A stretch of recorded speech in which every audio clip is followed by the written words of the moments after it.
Clippers at Mavs. Junior Brown back at the NBA Shot Clock on this Friday, April 26th with another free pick, and we're rocking with the Mavs -4.5. I always want to be completely transparent. I have the Mavs to win the series. The Mavs are the better basketball team.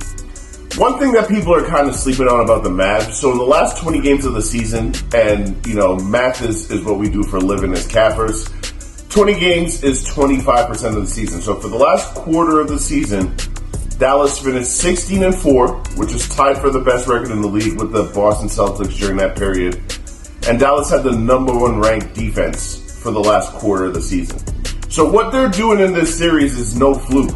The fact that they held the Clippers to 93 points is part of what they've been doing. The fact that they held them to 109 in a loss, that's what they do. If Dallas's offense wakes up, because even though they split the first two games, their offense hasn't really showed up. Luka is not making shots that he normally makes. Luckily for him, in game two, the others, guys like PJ Washington, who I really want to shout out, and Kleber made some big shots, PJ made some big shots. Obviously, Kyrie does what Kyrie does. They've kind of done it without the best version of Luka.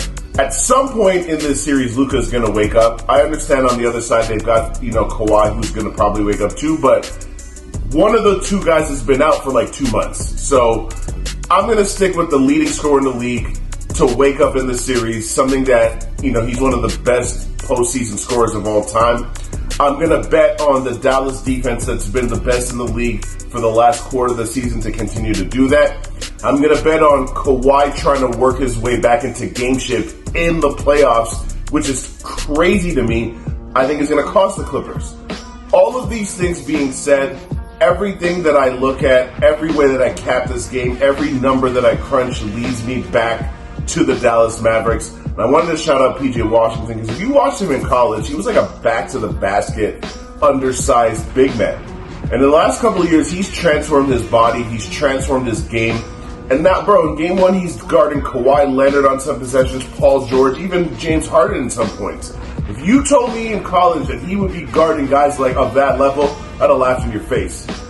Now, he's provided Dallas with the versatility that's allowed their team to collectively be the best defense for the last 20-some-odd games in the league. I do not believe in the Clippers in any way, shape, or form. During the same span that I keep repeating for the Dallas Mavericks, the Clippers are 10-10 with a defense that's ranked 22nd.